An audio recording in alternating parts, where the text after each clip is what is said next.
અમરેલી દરિયાકાંઠે પીપાવાવ પોર્ટ વિસ્તરણ ગામડાના લોકોએ વિરોધ વચ્ચે સુનાવણી. અમરેલી જિલ્લામાં દરિયાકાંઠે પીપાવાવ પોર્ટ વિસ્તરણ અને આધુનિકરણ માટે જેટી બનાવવા માટે આજે ગુજરાત પ્રદૂષણ નિયંત્રણ બોર્ડ દ્વારા લોક સુનાવણી કરતા શિયાળ બેટ રામપુરા ભેરાઈ સહિત અસરગ્રસ્ત 5 જેટલા ગામડાઓના લોકોએ વિરોધ વચ્ચે સુનાવણી યોજાઈ હતી. અમરેલી જિલ્લામાં આવેલા રાજુલા જાફરાબાદ પંથકમાં મસમોટા ઉદ્યોગો ધમધમી રહે છે. રાજુલા તાલુકાના રામપુરા ગામ નજીક દરિયાકાંઠે APM Pipavav port terminal limited company વર્ષોથી ધમધમી રહી છે. ત્યારે હવે પીપાવાવ પાસેના પોર્ટના વિસ્તરણ અને આધુનિકરણ માટે જેટી બનાવવા જઈ રહ્યા છે.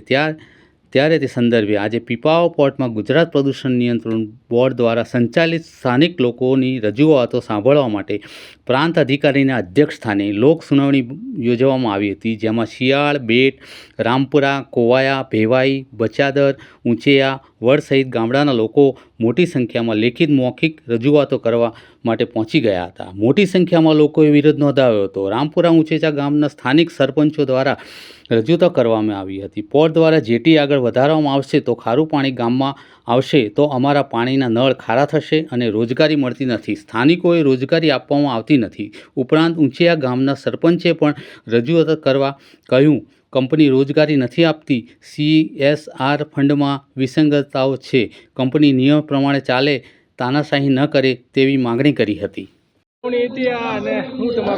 મારું નામ પ્રતાપ બેપારિયા.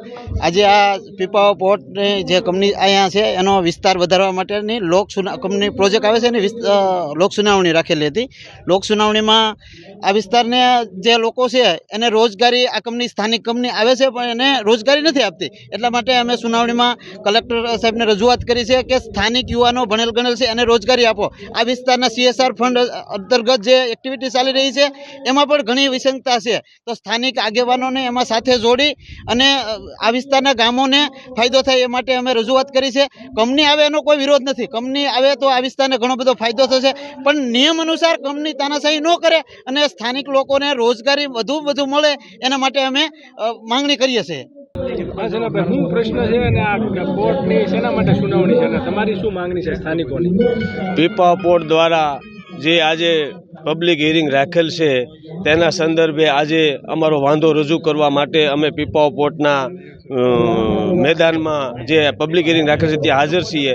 તો અમારું કંપની પાસે અને સરકાર પાસે એ જ બધી માગણીઓ છે કે અહીંયા કોઈને રોજગારી મળતી નથી અને જેટી વધારવાથી ખારું પાણી આગળ વધે છે અને લગોલગ રામપરા ગામ અડીને આવેલું છે, એમાં દીવલો વિસ્તાર અને અમારી ધાતરવડી નદીમાં ખારું પાણી આવી જાય છે. તો અમારા રામપરા ગામનું ટોટલ કૂવાઓ અને તળ બગડી ગયેલ છે, જેથી કરીને અમારા ચેકડેમો બને અને બને તો પર્યાવરણને ધ્યાનમાં લઈને બને અને જેટી બનાવે છે એમાં મોટા પ્રમાણમાં પથ્થરો પણ નાખશે. પથ્થરોને કારણે અમારું ઘણું બધું નુકસાન પણ થઈ શકે એવું શક્યતા છે.